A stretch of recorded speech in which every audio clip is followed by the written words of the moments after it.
Spousal benefits are one of the best yet most complex parts of Social Security. Here's how it works. So, generally speaking, a spouse can receive 50% of their spouse's Social Security benefit. The idea here was to provide a benefit to those who didn't work but stayed home. So, a homemaker who, despite having no earnings record, could actually still be entitled to up to 50% of their spouse's Social Security benefit. For example, let's say Jack is entitled to $3,000 in a Social Security benefit at full retirement age, and his wife Jill is entitled to just $500.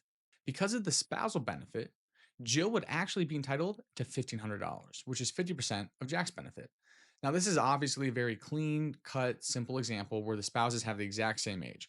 We'll talk about the complexities and things to consider later in this video. But before that, there are some basic requirements that you actually need to meet in order to receive spousal benefits. We'll go over those quick before we keep going into it.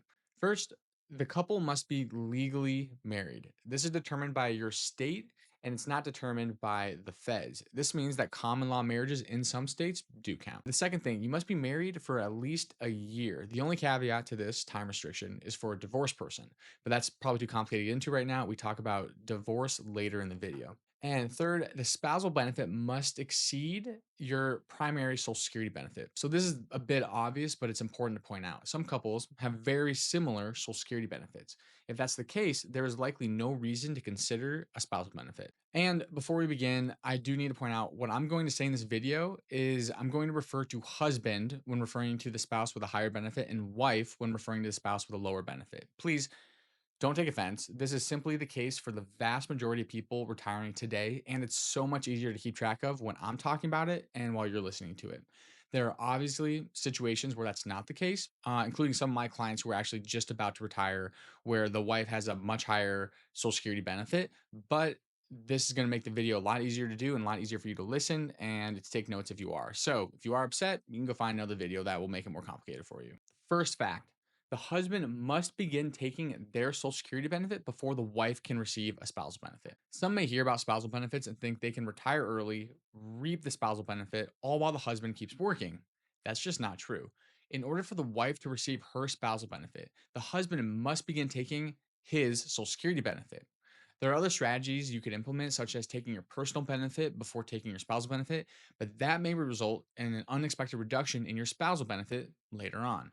Or it might be at least less than what you expected as a spousal benefit. Second fact, you receive a reduced spousal benefit if you, the spouse, take your own personal Social Security benefits early. As you may already know, taking Social Security benefits earlier than your full retirement age, typically 67 for people watching this video, results in a reduced monthly benefit. That said, most people think that they can simply switch their benefits. So they take their benefit and then switch to their spousal benefit later, thus receiving that 50% of their spouse's benefit. Not so fast. If you take your Social Security benefit early and then begin spousal benefits at your full retirement age, your total benefit will actually still be less than 50% of your husband's benefit. This is due to how the spousal benefit is calculated. Most think it's simply just you switch from your benefit to the spousal benefit. That's not true. What goes on is that they, Social Security, they take your benefit, the wife, they take your benefit and they add the difference between 50% of your husband's primary insurance amount and your primary insurance amount. So, example will probably seal this up. Jill begins taking Social Security at 62 with a benefit of $500. Upon reaching her full retirement age, she then elects to receive her spousal benefit add on. Jack's benefit is $3,000. So she's expecting to receive 50% of that, $1,500. But that's actually not the case. Jill's PIA, primary insurance amount, is $714. So Social Security will take her existing benefit of $500 and add the difference of 50% of her husband's benefit and her PIA amount. So you'll take 1,500, which is the 50% of Jack's benefit, minus her PIA, 714, which gives you 786. They add that to the existing benefit of $500, and now you're at $1,286. So it's not the original 1,500, but it's way better than the existing $500 that she was getting before. So this does matter though. Think about it. $214 per month, that's $2,500 per year. That pays for 2 tickets to Europe, Cancun. You can take your family out hiking or go camping, do whatever you want to do. It's not an insignificant amount of money. And some people have no idea about this before they start planning for Social Security. The third must know fact, Taking your spousal benefit early reduces your spousal benefits. In addition to your own benefits being reduced if you begin Social Security before your full retirement age, the same actually does apply for taking a spousal benefit before you turn your full retirement age. So here's a chart showing the decrease in the spousal benefit depending on when you take the benefit. So let's use our example of Jill, who doesn't have any Social Security benefit. Say your husband Jack has a primary insurance amount of $3,000. This is the benefit he gets at his full retirement age. Jill would be entitled to 50% of his benefit once she reaches her full retirement age of 67, assuming Jack has already begun taking his benefit. 50% of his benefit is $1,500. However, if Jill took the benefit early, say 62, she wouldn't be entitled to 50% of Jack's PIA amount, but only 32.5%.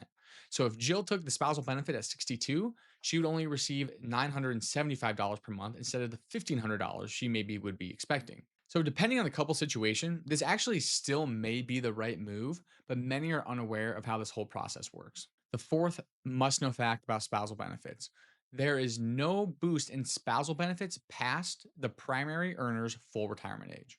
So, for regular Social Security benefits, you receive a boost in your monthly benefit for every year you delay taking the benefits up until age 70. It's actually every month you get a benefit increase, but for sake of keeping it simple, let's just keep it at this. Naturally, one would assume that delaying your spousal benefits till age 70, or even having the husband delay his benefits past 70, would also provide a boost to those spousal benefits. That's not the case. Once the wife hits full retirement age, typically 67 for anyone watching this video, then she is not eligible for further increases in her spousal benefits. Likewise, if the husband continues waiting to take Social Security past 67, this may increase his benefit, but it doesn't increase the spousal benefit add on. If she waited until 69 to take the additional spousal benefit add on, she'd essentially be giving up 2 years worth of the benefit by waiting.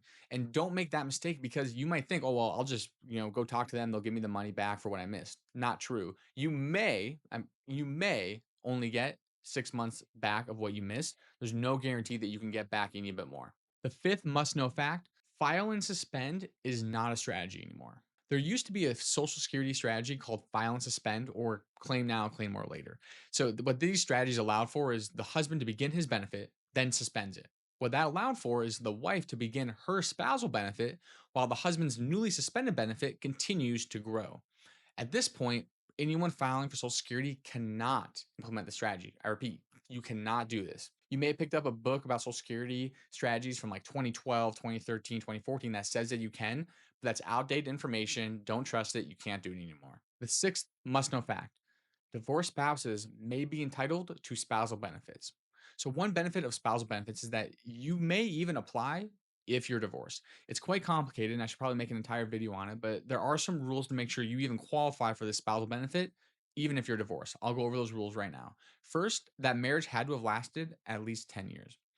Second, the claimant is currently unmarried.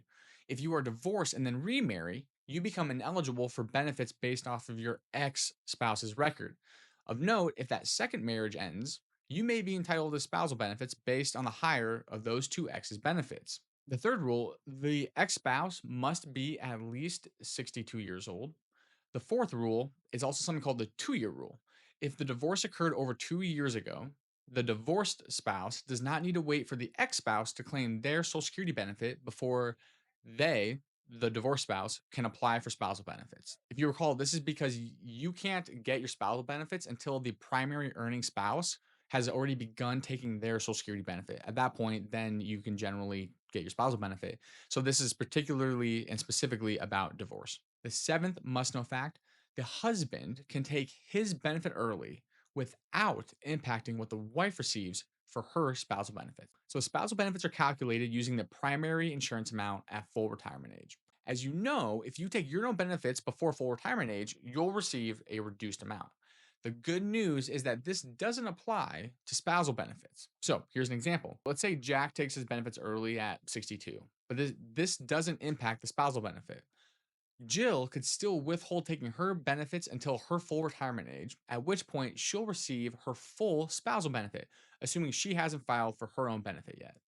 This is because the spousal benefit is only based off the husband's primary earning amount at full retirement age, not what his benefit is at the time. It's all about that benefit at full retirement age. All right, here's a little bonus section. Here are some strategies to maximize your Social Security benefits as a couple. So, there are a ton of different strategies out there to implement with Social Security. Even more so, deciding when to take Social Security should come in conjunction with the rest of your financial plan. So, it gets really complicated really fast. And every person I have found is actually different on what's optimal on when to take their Social Security benefits. I'll give you some basic strategies to work with, and then what I would do with clients is that I would take these basic overall strategies and then mold them, mend them to that client's specific goals and their financial plan. So the first strategy is that the higher earning spouse, let's say the husband here, files at age 70. So apart from a few factors, this is often becoming the best strategy because the husband typically has the higher benefit and because he'll likely die first. If he waits till 70, this allows his benefit to grow to the maximum size at age 70. Why? Well, when he dies, the wife will inherit his entire benefit in lieu of hers in something called the survivor benefit. The times you may not want to do this is if the husband may have a much shorter life expectancy or you perhaps need the money right now, but this is a good strategy when you're thinking about the long term. The second strategy is that the lower earning spouse claims early. This strategy works in conjunction with the first strategy, which was allowing the husband to delay his Social Security until age 70. The point of this would be that you're going to have a good survivor benefit down the line from your husband who's statistically going to die first, and in the meantime you get to enjoy your benefit and go do fun things that you want to do with that: vacations, time with family, etc. You do want to be mindful of the earnings test. I have a video about it somewhere here, so check that out if you want to learn more. Be mindful of that. Working and taking Social Security benefits before your full retirement age, not usually advised, but it depends.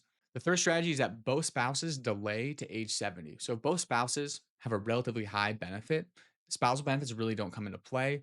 And if you have enough money to hold you over until you're 70, this could be really helpful to have two really big government pensions coming in for the rest of your life, especially if you have a history of family longevity. Double bonus section, I'm going to show you how I do this with clients in some software that we use. So when you determine a strategy for Social Security benefits, it can be very straightforward when the only factors involved are maximum benefit amount and death date. Over the counter free software online is actually really helpful and there's tons out there. You can go find them. However, to actually determine, I think what a couple should do with Social Security requires looking at the entire financial picture. So here's what I would do with clients to make sure that their Social Security benefit fits within their larger financial plan. Let me walk you through it. All right, so you follow along with me right here. You see my little cursor. So this is Jack and Jill we've been talking about. In this example, I have them at age 60. All right. So this is kind of what we use for clients, put them in a little life hub. So you can see they have different investment accounts. You can see which ones those are, some bank accounts. They got some rental properties right there. Here's their income. They're making a lot of money right now, but they're going to retire pretty soon. So, you have different expenses. We can calculate taxes down the line, whatever. But that's not really the most important what we want to do right now. Okay. What we want to do, we see that they're going to start taking Social Security later here in like 2035 when they're around 70, 71. And so what that's going to look like is Social Security about these numbers. So they'll be making quite a bit of money for Social Security. This is accounting for inflation.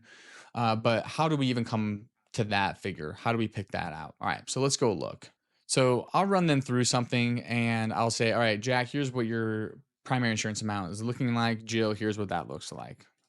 And right now we see that it's going to start loading these things up. So these are showing the different benefits and when they'll make the most money. As you'd imagine, for a couple like this, you see the life expectancy over here, and we have them both living to 100. So your total lifetime benefits are going to look a lot better if you just both wait till 70. But that might not be what we always want to do. Let's even change this. Let's say Jack, let's say he has a family history of dying early. So let's say he actually is only going to live to 75. All right. Well, that might mean then that the best benefit is for Jack to wait until 70, but for Jill to take early. The reason being, when Jack dies, Jill is going to inherit his benefit and she might live to 100, but she should start early at 62, again, assuming she's not going to be working or anything, because then she'll get some benefit for a period of time. Let's go back and we'll just go back to planning for year 100. Now, as I mentioned, Social Security planning by itself, siloed, can be pretty straightforward. Maximize your benefit. If you want to apply a shorter life expectancy, then you change it. But what we try and do is we look at it within the full context of the client's financial plan. Do they want to retire early? Do they have enough assets to do so? Maybe they want to live while their knees are good when they're 62, and they don't really care about having a ton of money when they're 85, and they're probably not going to be traveling as much. What we do is we pull together a lot of different aspects of their financial life, and we look at like what could your monthly paycheck be when you want to retire. So what that might do is it might make their social security decision different. So what I'm going to do is I'm going to go to this retirement paycheck, and what I'm going to look at, and I know there's a lot on the screen, but you can just follow my cursor. What we're going to look at is what strategy for taking Social Security would actually result in you being able to take the highest monthly paycheck from all of your assets. We manage them in such a way that we can take a monthly paycheck out of them and realistically expect not to run out of money. Now, our software, what we do is we look at, if your accounts do really well, you get a pay raise. If they do not well in a period of time, then we'll take a small pay cut so as to make sure that you don't run out of money. And what this software is actually saying, despite what all the rule of thumb strategies are, is that if Jack claims at 68 and Jill claims at 62, they might, for the rest of their plan, which is probably living to about 100, they would have the highest monthly benefit. The reason this might be the case is because the biggest risk to your retirement is probably having to take money out when the markets do poorly right when you retire. And if you take Social Security a little bit earlier, what that means is that you don't have to take out as much from your investment accounts if the market's doing poorly. And you can let those accounts, those investments, come back up to where they were before the market downturn. But we're not done there. Let's go look at how this is done historically with their financial plan. So what we can do is we can look at different areas of really challenging times in the market. All right. And many people say, all right, what if I took my financial plan and I looked at it through the Great Depression? All right, let's check that out. What this is showing is what would their income look like if the Great Depression happened and we have all the parameters set in our financial plan. And so this actually goes down a little bit because there was actually deflation during the Great Depression. But the blue line is what our base was set. They start making a little bit more because their investments are doing better and they get a pay raise when their investments do better. But let's not look at the Great Depression. The worst time to retire in the last 100 years was actually probably in the late 60s during stagflation. So let's look at that. Well, you see, if there's any red lines, that's because you had to decrease your monthly benefit because your investments have not done very well because of the markets. Or if it went up, it's because of either inflation or it's up because your investments have done well. So what this is showing is what their income would be, Jack and Jill, if they went through the stagflation era, probably one of the worst times to retire. And you can see their investment accounts down here, how they did, when they hit these red lines, that's the bottom of our guardrails, and they need to therefore lower how much money that they're taking per month. Then if they hit the green, that means that they actually get a pay raise because we don't want to die with millions of dollars under a mattress. So hopefully what you can see is that deciding when to take Social Security and spousal benefits is very complicated and you want to do it in conjunction with your entire financial plan. But I hope you learned something today. I'm John. I own Alpha Omega Wealth Management, and I teach personal finance at a Big Ten university where I live. And I thank you for watching this video. If you have any questions, send them in the comments. If you want to work with our firm, we have a link down below in the description to see if we might be a good fit. Thank you and have a great day.